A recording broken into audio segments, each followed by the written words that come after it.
Le kiosque d'Europe 1, ils sont 4, c'est simple, on a choisi les meilleurs. Jeanne Daudet pour la presse régionale, Samuel Etienne pour la presse internationale, Emmanuel Dutheil pour la une de l'Écho et Guillaume Janton pour la télé.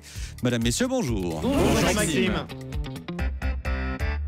Et on commence avec vos quotidiens nationaux et avec cette impossible décision. C'est le titre en première page du Figaro. Vincent Lambert, l'impossible décision. Les médecins ont refusé de trancher hier. L'histoire paraît sans fin, dit le Figaro. Sa gravité noue le cœur et l'âme. Terrible dilemme. Le Parisien aujourd'hui en France fait sa une ce matin sur la sécheresse. Alerte sécheresse. 56 départements concernés. On vient de dire que la pluie arrivait. Ça va peut-être arranger les choses. Mais une mode venue des États-Unis s'impose petit à petit. Plutôt que d'arroser leur pelouse, de plus en plus de propriétaires préfèrent la peindre en vert. Toujours. Oui, ça doit être joli, effectivement. Toujours dans le Parisien, on découvre que Nicolas Sarkozy vient de déclencher une tempête médiatico-politique en Algérie. Il a suffi d'une phrase prononcée en début de semaine alors qu'il était en Tunisie. L'ancien président a dit « La Tunisie est frontalière avec la Libye et l'Algérie. Vous n'avez pas choisi votre emplacement. » Toute une partie de la presse algérienne se déchaîne. El Watan, par exemple, considère que ça revient à dire qu'avoir l'Algérie pour voisin serait une sorte de malédiction pour la Tunisie. Dans l'entourage de Nicolas Sarkozy, on dénonce une exploitation politicienne. Et puis encore une petite chose, la photo du jour, elle est dans Libération. Gérard Depardieu, en chemise, chapeau sur la tête, une faux à la main. Oui, Gérard Depardieu est allé faucher les blés hier en compagnie du président de la Biélorussie, Alexandre Loukachenko, président très autoritaire depuis plus de 20 ans. Commentaire de Depardieu, ce pays doit être très agréable à vivre. Fin de citation. Jeanne Daudet à la une de la presse régionale ce matin. Oui, écoutez, 24 juillet aujourd'hui, vous allez être nombreux à prendre la route ce week-end, on le disait. L'occasion de parler des postes d'appel d'urgence. Vous savez, ce sont ces bornes orange numérotées que l'on observe sur les bords des voies express ou des autoroutes. Eh bien, ce sera peut-être bientôt plus possible de les utiliser. C'est ce qu'on apprend dans le Télégramme ce matin.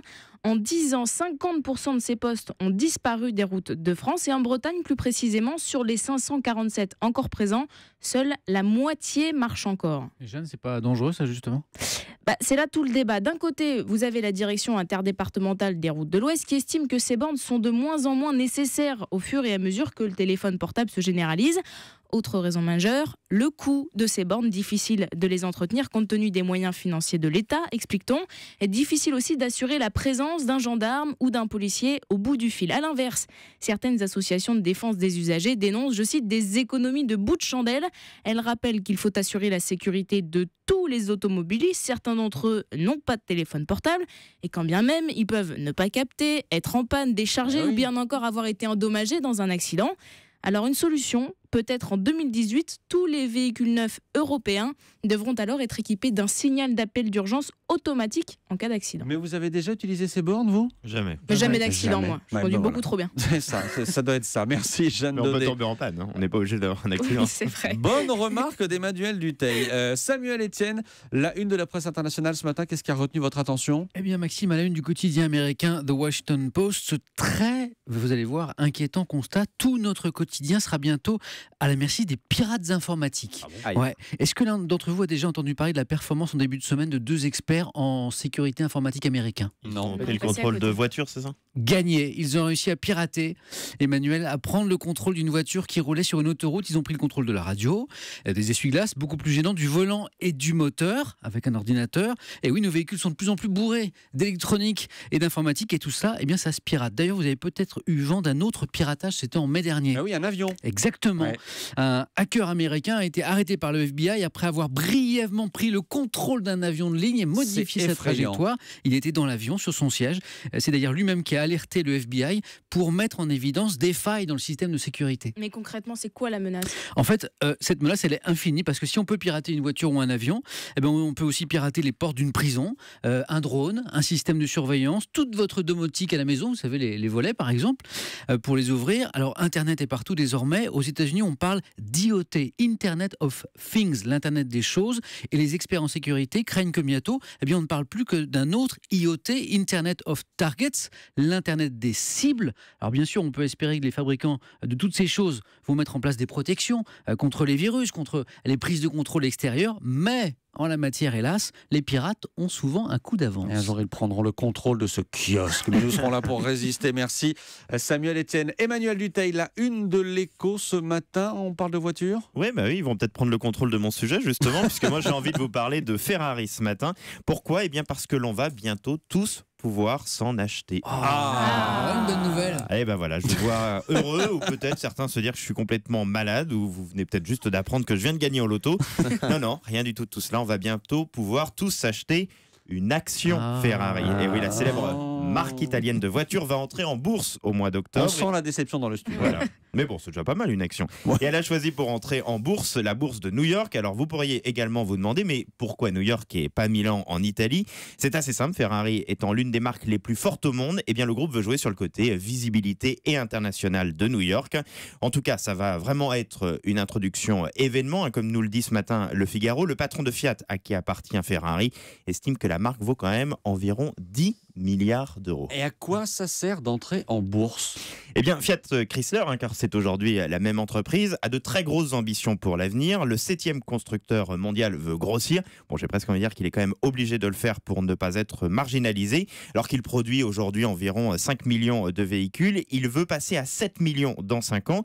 Et pour tenir cet engagement, il faut de l'argent, il faut énormément investir. Et c'est pour cela que le groupe va investir en bourse 10% seulement, rassurez-vous, de Ferrari. Ça va lui permettre de développer comme ça les autres marques du groupe.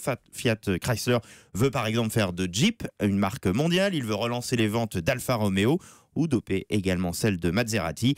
Il veut aussi se développer un petit peu plus en Chine et puis lancer un paquet de nouveaux modèles. C'est un défi capital pour le nouvel ensemble grâce à Ferrari. À défaut de Ferrari, je veux bien une Maserati. Ouais, ça vaut un tout petit peu moins cher. Et quelle couleur Oh, sobre, quelque chose de... N'importe. Ouais. Un petit jaune, un petit... Voilà, quelque chose comme ça. Vous parliez de Jeep, je ne veux pas faire une contre-publicité, mais la voiture qui a été piratée dont je parlais tout à l'heure, c'était une Jeep. voilà. Merci pour la précision. À la télé ce soir, Guillaume Janton, faut pas rêver, France 3, 20h50. Alors moi, il y a 2 rendez-vous que je ne rate sous aucun prétexte sur France 3. Le 12-13 de Samuel Etienne. Et il faut pas rêver. Il a tellement raison. Alors c'est simple, ce soir, vous allez voir les plus beaux endroits du monde. Le présentateur Philippe Googler se remémore ses souvenirs les plus marquants aux 4 coins de la planète. Et il ne nous emmène pas loin, mais vraiment très, très, très loin. Et quand il nous dit très, très, très loin, c'est vraiment très, très, très loin. Vous voulez dire que là, on est au milieu des rochers en train d'essayer de teindre du fil avec du pipi d'escargot. C'est ça, du pur pipi. Voilà, ça s'annonce sympathique. Alors je vous ai fait une petite sélection de quelques-uns des personnages hauts en couleur que vous apercevrez dans ce tour du monde en 120 minutes. Tout d'abord, ce chasseur de scorpions dans le désert en Namibie. Alors lui, il a 2 spécialités. La première, les animaux dangereux, et la deuxième, le machisme. Les scorpions, les araignées, les caméléons sont comme les femmes. Si vous les traitez avec sensibilité et respect, tout va bien. Et si vous leur faites passer un mauvais quart d'heure, vous avez 20 fois plus de problèmes par seconde. Anissa, Jeanne, une réaction ? Non, c'est pas forcément faux. Il n'a pas tort, il n'a pas tort. Ah, très bien. Merci pour ce coup de gueule qui va faire le buzz à coup sûr. Alors ce soir, vous découvrirez aussi le mode de vie parfois étrange des indigènes. Là par exemple, le chef d'une tribu est en train de tuer un pauvre cochon sauvage sans défense pour le manger. Une scène assez dure, mais il essaye quand même d'être sympa avec le cochon, ce chef indigène. On sent que derrière ce boucher sans pitié, il y a un petit cœur qui fait boum boum. Excuse-nous, cochon, ne sois pas fâché. Je t'offre ces feuilles pour que tu retrouves la joie au paradis. Alors, c'est horrible, franchement. Des cris de cochon à 7h25. Et puis je pense que ce cochon, il s'en fiche un peu qu'on lui offre des feuilles. Il veut juste qu'on arrête de lui couper la gorge devant une caméra.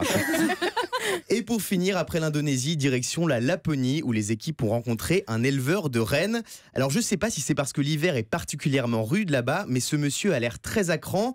Vous allez l'entendre, le journaliste lui pose une question tout à fait normale, et on ne sait pas pourquoi, mais il lui répond en l'agressant gratuitement et de manière un peu frontale. Harry, combien vous avez de rennes alors ? Combien vous en possédez ? Et vous ? Je vous demande, moi, combien vous avez d'argent ? Bon, alors en France, on dit souvent qu'il y a un tabou sur l'argent. Et bien en Laponie, visiblement, le sujet tabou, c'est les rennes. Chacun sa culture. Des cultures dont vous allez pouvoir découvrir les richesses ce soir dans cette belle émission sur France 3. Voilà, faut pas rêver, 20h50 avec Philippe Googler qui est juste excellent dans cette émission. Excellent dans cette émission, je l'adore. Merci à tous les 4. C'était le kiosque sur Europe 1.